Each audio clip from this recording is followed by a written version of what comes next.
Marcos, capítulo 4. Ele voltou a ensinar à beira da praia. A multidão que se formou em torno dele era tão grande que ele entrou num barco perto da praia e assentou-se. Jesus usou o barco como púlpito, enquanto o povo se acotovelava perto da água.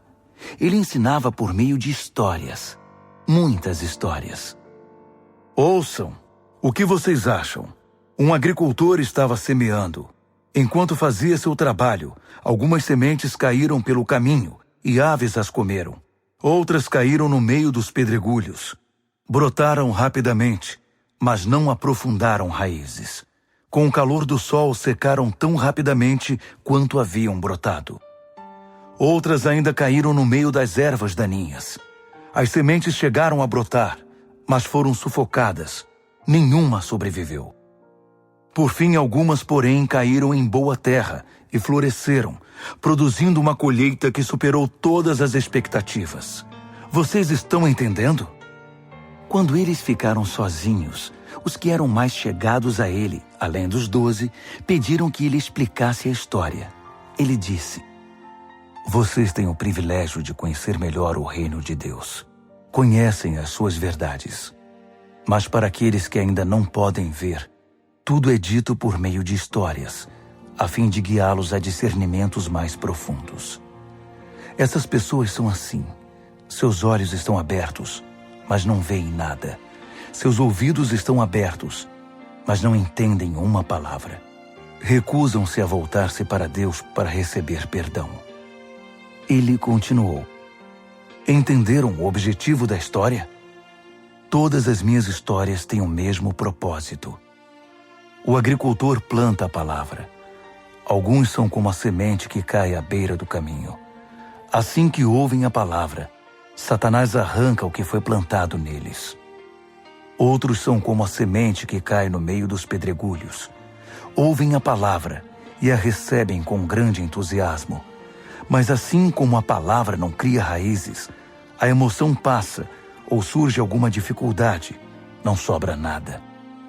A semente lançada no meio das ervas daninhas é aquele que ouve a mensagem do reino, mas é vencido pela preocupação e pela ilusão de manter o que tem e de ganhar mais.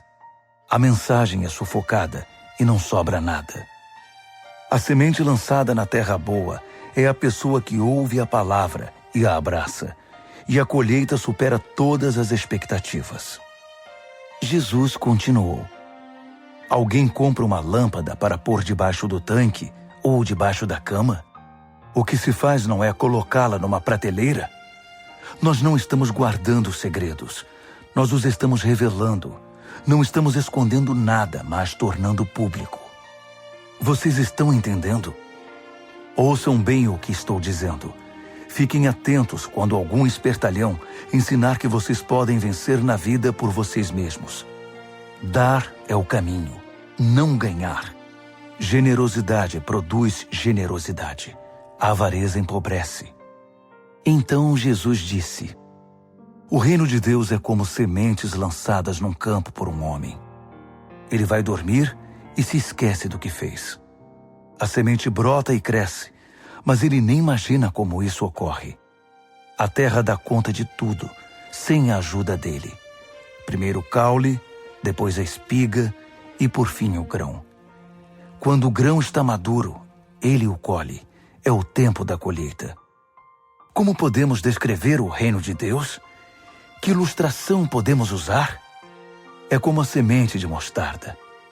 É uma das menores sementes, mas uma vez plantada, germina e cresce tanto que os pássaros fazem ninhos em seus ramos e abrigam-se à sua sombra. Com outras histórias semelhantes, ele apresentava sua mensagem ao povo, aplicando as histórias à experiência e compreensão deles. Ele sempre contava uma história. Quando estava sozinho com seus discípulos, explicava tudo, desfazendo o emaranhado. Todos os nós eram desatados. Naquele dia, ao cair da tarde, ele decidiu: Vamos para o outro lado do mar. Eles entraram no barco em que ele estava. Outros barcos foram atrás deles. De repente, uma tempestade violenta os envolveu.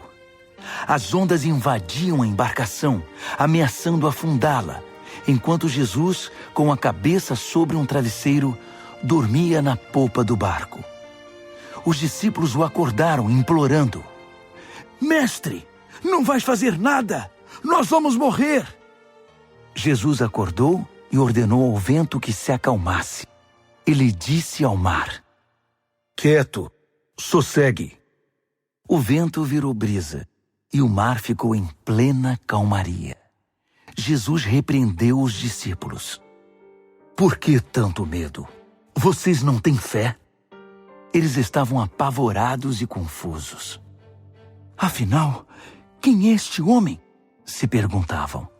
Até o vento e o mar se acalmam quando ele ordena.